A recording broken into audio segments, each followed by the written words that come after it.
It's a song that has become synonymous with the Philadelphia Phillies. Dancing on My Own, you've heard it after wins, you've heard it in the clubhouse.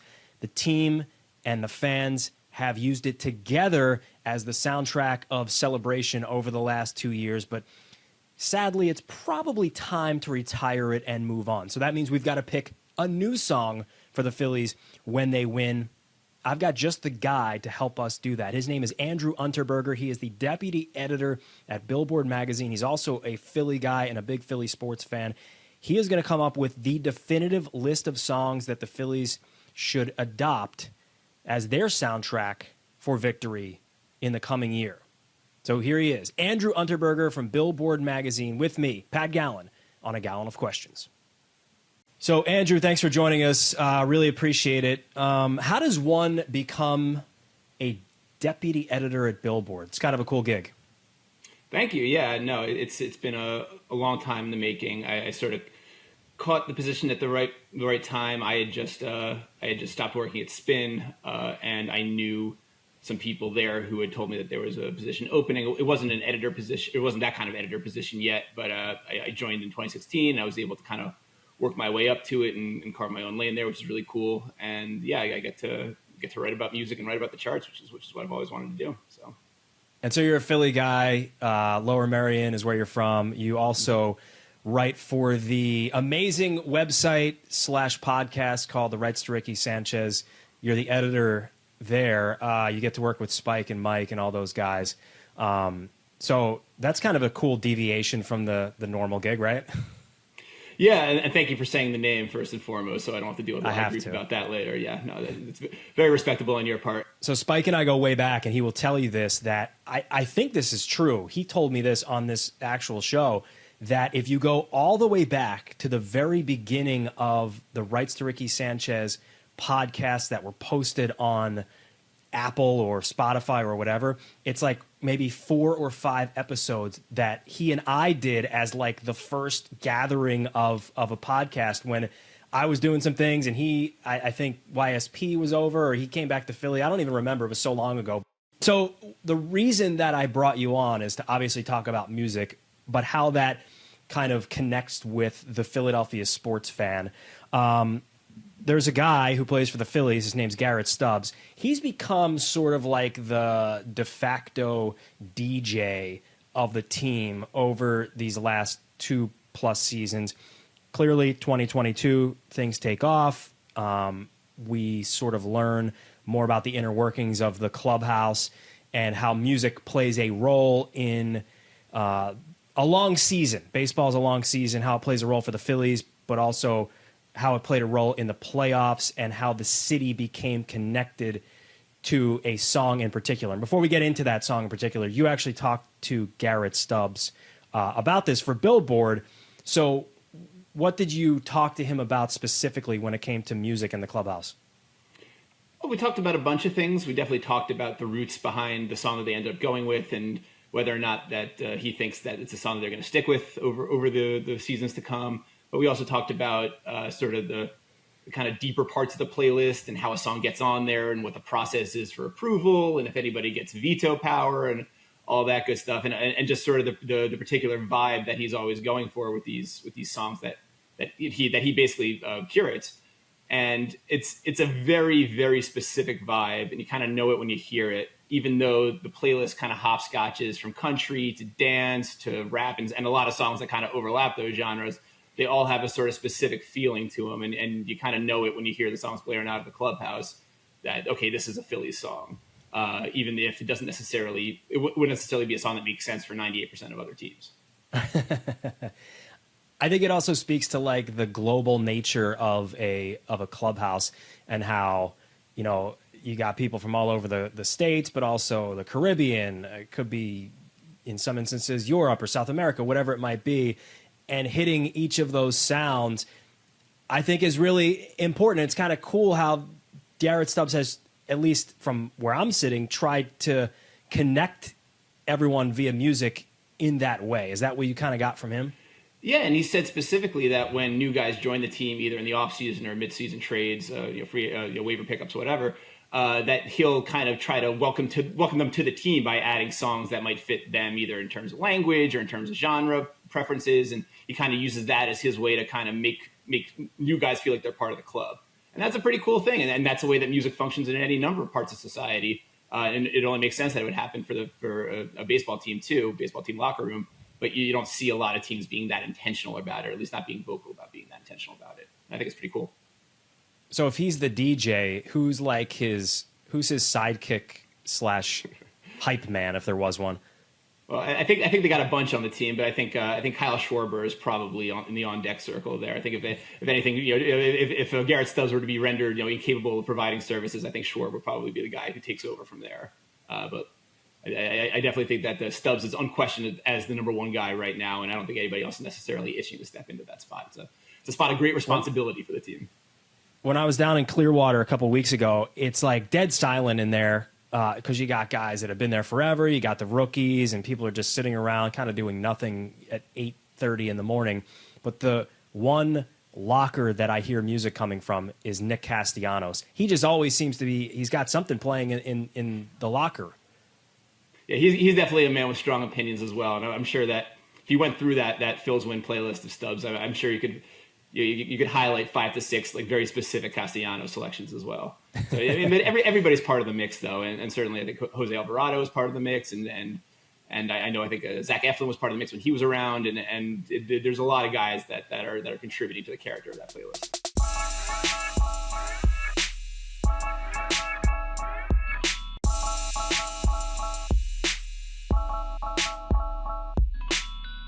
So that leads us to the song that everyone in Philadelphia knows by now that kind of took off in 2022, Dancing on My Own. So background, if you're living under a rock here in Philly and you don't know the song that well, Dancing on My Own is from a Swedish songwriter / singer, Robin. It was released in 2010. It was the lead single from her 5th album, Body Talk Part 1. Critics praised, this is from Wikipedia, by the way, Dancing on My Own as another bittersweet anthem for her song canon, with some ranking it as the greatest song of the year and eventually the decade. Rolling Stone ranked the original album version number 20 on their list of the 500 greatest songs of all time. Number 20. That's like, you're up there with like Strawberry Fields Forever and like Aretha Franklin and Sam Cooke. That's wild, and it's in the Phillies clubhouse playing after wins. Well, yeah, but it's not even that version of it. That's right. The really crazy part is that it's not even it was covered by Callum Scott, this singer-songwriter, European. I can't remember exactly which part he's from, but it's not even, and that was a minor hit in its own right a little bit later that decade. Mm-hmm. But it's not even that version that they're playing. They're playing the Tiesto remix, the sort of dance remix, because the original Callum Scott version of it is a ballad. It's a very slow song.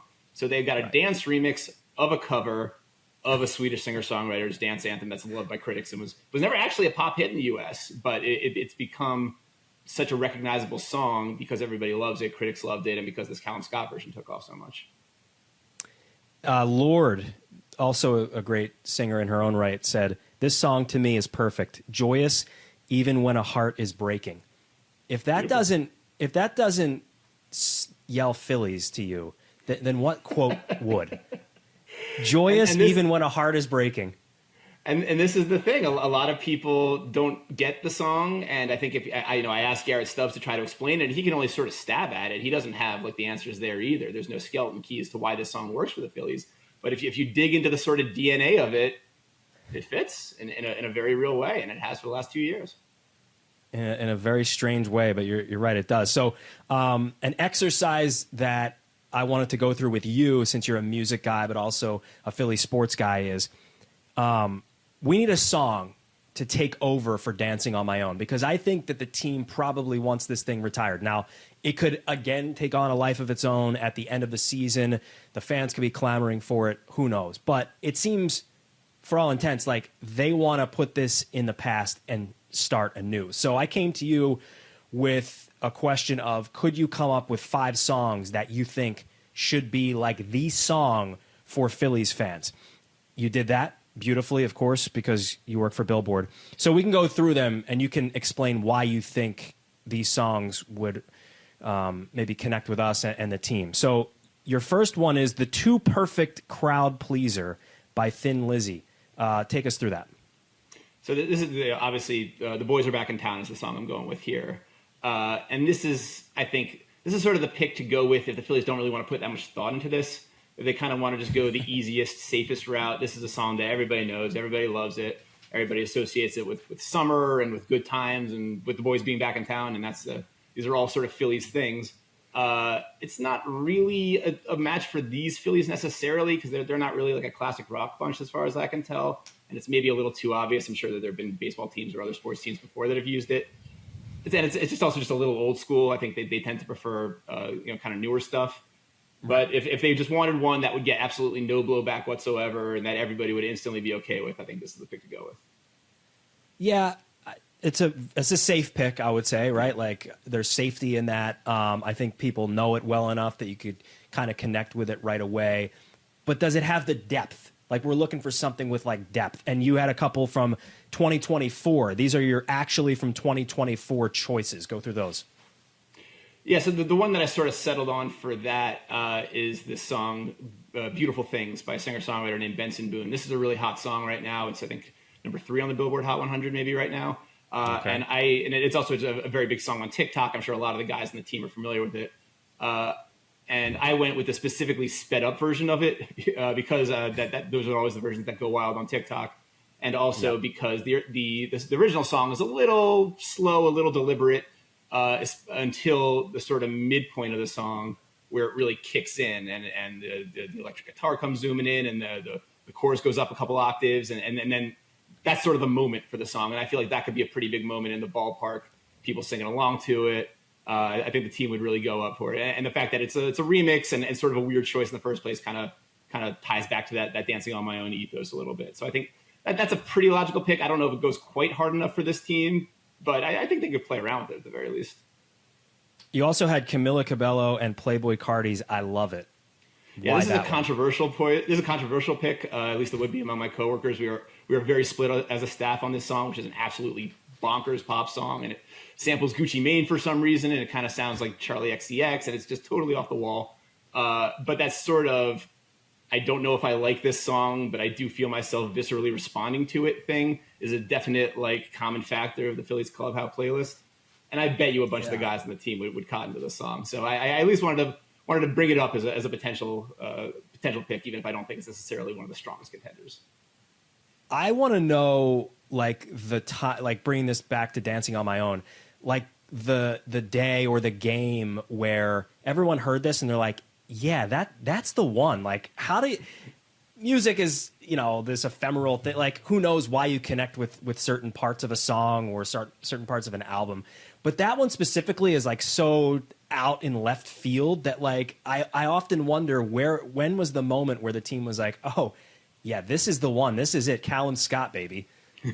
And that's the funny thing. I mean, for me too, like when I try to think back of what my reaction was to this song the first time I heard it associated with the Phillies, I don't even really remember at this point. And I asked Garrett Stubbs about it, like when did you know that the song was taking off? He doesn't seem to really remember either. It's sort of like it kind of slowly became part of the team's character, and now no one can remember a time before it existed.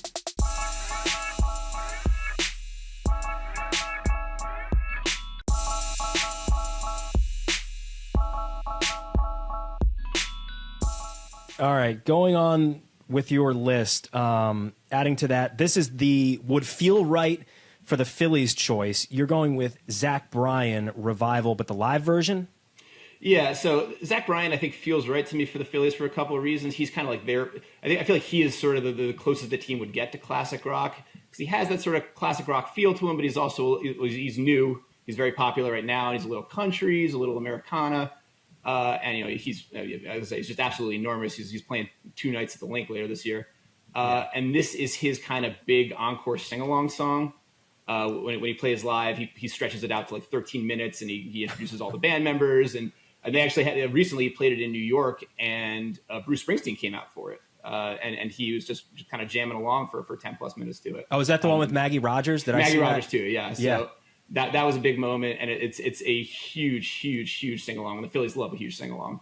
The only problem is the right version of the song for what I'm talking about doesn't necessarily exist, because the album version of the song is very muted. I actually hadn't heard it until doing research for this project. I'd only ever heard the live version, which is really riotous and up tempo and big energy. The album version is weirdly kind of not there. I don't know why. And the live versions we don't have the right one to use yet, I don't think, because the ones that are recorded of it live have a bunch of moments where his singing just drops out entirely and the fans sing along with the chorus, or he drops out and his fiddle player plays a solo or whatever. Okay. But I think he's got some Philly roots, Zach Bryan. He's lived here for a little while. He's an Eagles fan. I wonder if we could get him to record a version specifically for the Phillies usage. And then I think it would be pretty close to perfect. Oh, that's a good idea. Who do we have to call to make that happen? I kind of like that. Lost around. Last one, fifth song that you chose for this. I like that you called it a project too. That you actually took this seriously, and I appreciate that, Andrew. The Would Only Feel Right for These Phillies choice, Shakira and DJ Bizarrap. Bizarrap, yeah. So Bizarrap. This is a song that's called Bizarrap Music Sessions Volume 53, and it's part of a series of sessions that this Argentine DJ Bizarrap has done with a number of the biggest artists in Latin pop and reggaeton, and including Shakira, who came by, and they basically come by and record a new song with him. And she took the opportunity to record this just absolutely like almost violent missive against her very famous ex-husband, Gerard Piqué, who's a soccer star in Spain. Mm-hmm. But it's a banger, and it goes over this really super hard, dance pop beat, and it's got this sort of sing along chorus to it, which is just an ooh part. And it again would make sense for no other team. Only maybe sort of makes sense for the Phillies, but I feel like there's something buried in there in terms of, again, it's got that energy to it, got that sort of like it's defiant, but it's not too macho. And it's got like a certain integrity to it, and it's got this sing-along chorus. And I feel like it would play at Citizens Bank Park, and the team would go nuts for it. Fans would go nuts for it. People would be singing along, even if they wouldn't understand the words. It's in Spanish, and it would tie into some of the Hispanic players on the team now, and it would give them a sort of shot. And it's a great song. Everyone likes it. And I think that it would make sense in a very strange and singular way for the East Phillies.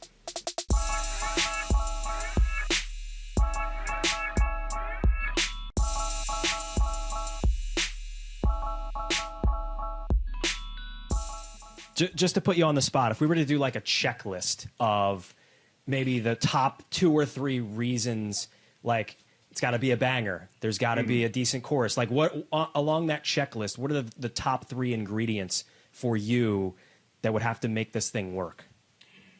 Banger and chorus are definitely 1 and 2, and just a sort of thematic feeling of, oh, okay, I guess, all right. Like that's banger, chorus, I guess. Those are exactly the top 3. Perfect. All right, that works. And now I came up with a hastily written list that I put together in about 12 minutes. So I'll run through these quickly. You tell me if you think yes or no and why it might work. Please, yeah. One Thing by One Direction. Ooh, that's a good one. I like that a lot, actually. Yeah, that's a very good call. I don't know if it... I don't know if the team are Directioners necessarily, but I feel like it's got that rush of energy, definitely got that chorus, and absolutely has that. Oh, sure, yeah, I guess, kind of, yeah. I think because I just envision them that's a great choice. Singing "You've Got That One Thing" and they're lifting the trophy over their head. Yeah, that's where that came from. Little sort of visualization going on there too. Sure. Yeah. Come On Eileen, Dexy's Midnight Runner. Love that song, and it's got the energy. It's maybe a little too old for this because it's the same sort of boys are back in town thing. It doesn't quite feel specific enough for the Phillies, and a little too classic. But yeah. I mean, certainly no one in attendance would object to that one. Everyone loves that song. Maybe a little too slow and possibly too much fiddle, I think, as well. Fiddle, I don't know if that's necessarily a bad thing. Fiddle's back. Fiddle's back, but in that setting with beers being poured on each other. Yeah, all right. We'll say yes. We'll go with it. Nothing's going to stop us now, but I chose a version by the local Philly-based band, The Starting Line. So it's got more of like a punk rock feel to it. What are your thoughts? That's interesting. I don't know how this team responds to sort of pop punk emo. That feels maybe like a generation behind for them. But I bet, if you got them into it, you kind of have to get the ball rolling there yourself, I think, and then they would pick it up from there. I'm aging myself here. Take Me Home Tonight by Eddie Money. I feel like that's probably on the list. Is that it might already be on there? Well, I don't know if that song itself is on the list, but I bet you if there was like a DJ remix of it with like a kind of a random faceless female pop star singing the hook instead, that would definitely be the move. Yeah.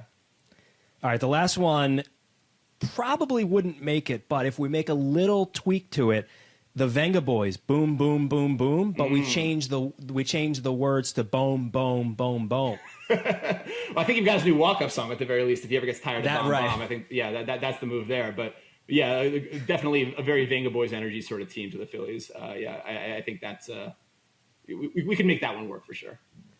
Hey, this was fun, man. Thank you so much for doing this. If you're gonna pick one of the songs that you chose to circle, what's the one you want?